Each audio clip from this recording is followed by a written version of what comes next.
So, developers respond to the PlayStation 5 Pro, Sony wins their case, and the PlayStation 5 Pro is smaller than we thought. Those are the stories we're going to go over today, and if you could hit that like button on the video, thank you to those that do it, and as always, it's very much appreciated.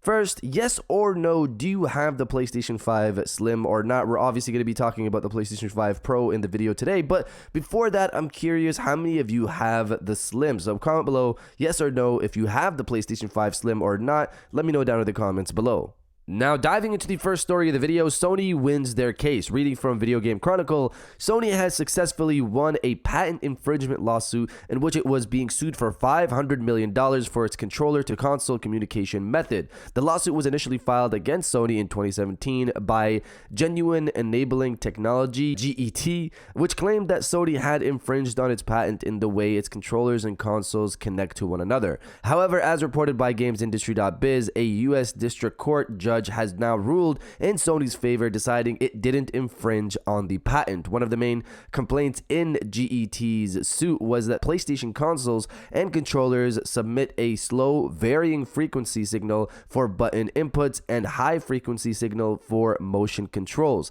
According to GET, no device was able to receive both signals at the same time until its patent provided the solution. Sony's argument was that GET have failed to prove that a specific component in its controllers was structurally equivalent to the diagrams in GET's patent. The judge agreed with Sony.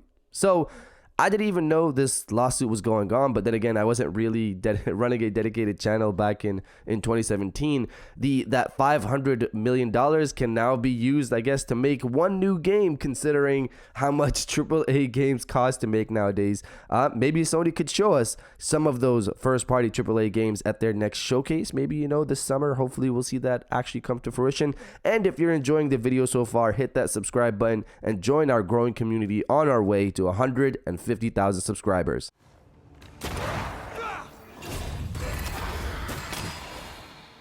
Now, diving into the second story of the video, developers respond to the PlayStation 5 Pro. Reading from PlayStation Lifestyle, at the annual Game Developers Conference GDC 2024, a number of developers weighed in on the PlayStation 5 versus PlayStation 5 Pro debate, with many allegedly questioning the need for an upgraded hardware at this time. GamesIndustry.biz journalist Chris Ding spoke to participants at this year's event and claimed that a large number of them don't understand the point of the PlayStation 5 Pro. Quite a few developers feel they have yet to make the most of the PlayStation 5, let alone take advantage of the PlayStation 5 Pro. So, I checked out the podcast, and it's just Chris saying the developers he spoke to didn't know the point of the PlayStation 5 Pro. One, we don't know how many developers he spoke to. The article makes it seem like he spoke to everybody at GDC, and many of them didn't see the point of the PlayStation 5 Pro. We don't know how many developers he spoke to on this specific topic. Two, what caliber of games are these developers making? Are they AAA, edge-of-the-line type of games, or are they indie titles? And three, we don't know if these developers that he spoke to actually have access to the PlayStation 5 Pro dev kits to know the benefits of this console and whether they would find these features useful or not. How do you understand the hardware and its benefits when you don't have it?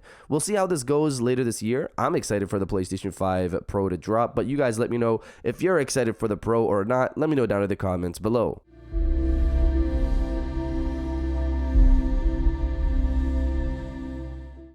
And now diving into the final story of the video, the PlayStation 5 Pro size is smaller than we thought. So I saw this story pop up and was wondering how this was possible. Let's just dive into it right away. Reading from website PlayStation Universe, YouTuber Moore's Law is Dead has revealed a few new tidbits on the PlayStation 5 Pro specs in his latest episode, his latest podcast, specifically mentioning the CPU, which is still reportedly on Zen 2, but now engraved at 4 nanometer. As previously reported, the PlayStation 5 Pro CPU isn't believed to be a massive increase over the original version of Sony's flagship console. However, Moore's Law is Dead has now added that PSSR, PlayStation Spectral Super Resolution, is not just a fork of FSR4, with Sony having developed it but shared some of their work with AMD. Elsewhere, the report claims that the PlayStation 5 Pro could be a bit smaller than the standard PlayStation 5 but not smaller than the slim version of the console launched last November. In terms of price, Moore's Law is Dead speculates that Sony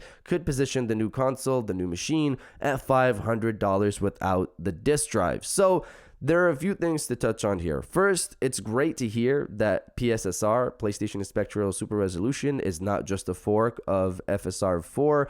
And I watched the video, and Moore's Law is Dead basically states that his source points to this being something Sony made. In a newer video, in a more recent video, he stated that Sony made this and sent it to AMD, not the other way around. This is exciting stuff because this means that, the speculation we had in a previous video where Sony and AMD were both using Ratchet & Clank as reference, and I was wondering, is Sony using a later version of FSR? But based off Moore's Law's Dead sources, it seems that Sony have their own thing. Sony made their own thing and then sent that to AMD, which is, again, very exciting because this really could be a DLSS-like feature to match up to NVIDIA from Sony to boost their games going forward when it comes to visuals and performance. This will also be something Sony continually updates as well, so it's going to be exciting to see its evolution from later this year to next year and the years beyond. Next, the 4nm chip on the PlayStation 5 Pro. So here, Moore's Law is Dead was just speculating. No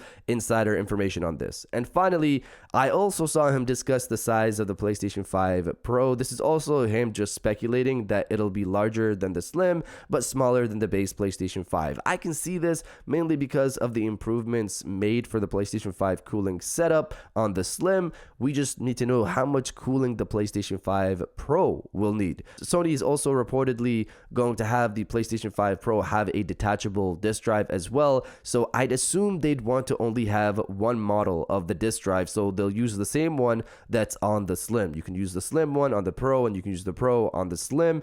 Just the shells on the attached side, the console itself, will obviously be bigger on the Pro. Of course, we're going to see how this goes later this year, but you guys let me know if you see the Pro being smaller than the OG PlayStation 5 or not. Let me know down in the comments below. And if you guys did enjoy this video, please hit that like button. As always, help so subscribe if you're new. I got new videos every Monday, Wednesday, and Friday. And now I'll check you guys out on the next one.